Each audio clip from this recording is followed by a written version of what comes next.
गांव के किनारे एक छोटा सा मिट्टी का घर था जिसमें राघव नाम का लड़का अपने माता पिता के साथ रहता था। राघव होशियार था, मेहनती था, लेकिन एक चीज उसकी पहचान बन चुकी थी, उसका गुस्सा। जरा सी बात हो जाए, कोई मजाक कर दे, कोई बात काट दे, राघव का चेहरा लाल हो जाता, आंखें क्रोध से चमकने लगती और उसकी आवाज पहाड़ से भी ऊंची हो जाती। गांव के बच्चे उससे डरते थे, दोस्त उससे दूर रहने लगे थे। एक दिन खेत से लौटते समय उसका किसी छोटे लड़के से झगड़ा हो गया। राघव ने बिना सोचे उस पर चिल्ला दिया। लड़का रोता हुआ भाग गया।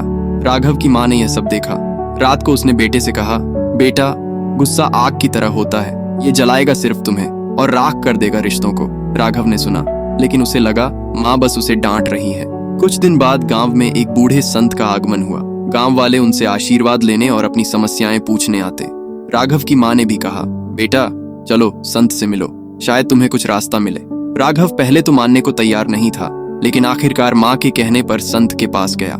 संत ने राघव को देखते ही कहा, तुम्हारे चेहरे पर तेज है, लेकिन मन में उथल पुथल, क्या बात है? राघव हैरान रह गया। गुरुजी, मैं शांत रहना चाहता हूँ, लेकिन कोई कुछ कह दे तो गुस्सा अपने आप फूट पड़ता है, मैं क्या करूँ?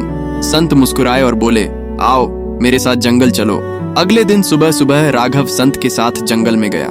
जंगल घना था, पत्तियों से छनकर आती धूप जमीन पर जाल जैसी छाया बना रही थी। चिड़ियों की चहचहाहट और बहती हवा का सन्नाटा दिल को सुकून दे रहा था।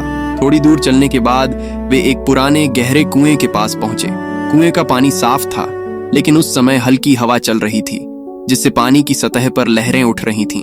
संत ने कहा, बेटा इसमें झांको और अपना चेहरा देखो। राघव ने झांक कर देखा। चेहरा धुंधला और टेढ़ा मेढ़ा दिखाई दे रहा था।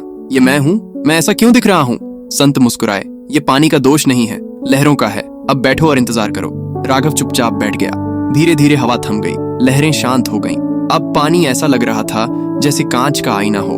राघव ने देखा, उसका चेहरा साफ, शांत और सुंदर दिख रहा था। संत बोले, ये पानी तुम्हारे मन जैसा है। जब तुम गुस्से में होते हो, मन में लहरें उठती हैं।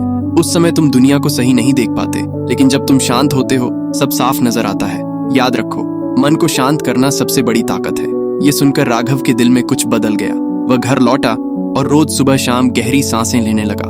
अपने गुस्से को रोकने की कोशिश करने लगा। पहले कुछ दिन मुश्किल थे, कभी कभी वह फिर से चिल्ला पड़ता, लेकिन इस बार उसे पछतावा होता और वह माफी मांगता। धीरे धीरे उसने खुद को संभालना सीख लिया। कई महीने बीत गए। अब गांव में लोग कहते, ये वही राघव है जो पहले जरा सी बात पर फट पड़ता था। अब तो इसके चेहरे पर इतनी शांति है कि बच्चे भी इसके पास निडर होकर खेलते हैं। राघव को समझ आ गया कि शांत रहना कमजोरी नहीं, बल्कि सबसे बड़ी ताकत है, क्योंकि जिसने अपने मन को जीत लिया, उसने पूरी दुनिया को जीत लिया। गुस्से में लिया गया फैसला हमेशा पछतावे की ओर ले जाता है। शांत रहना कोई कला नहीं, बल्कि सफलता का राज है। जब मन शांत हो, तभी जीवन का हर पहलू साफ दिखाई देता है।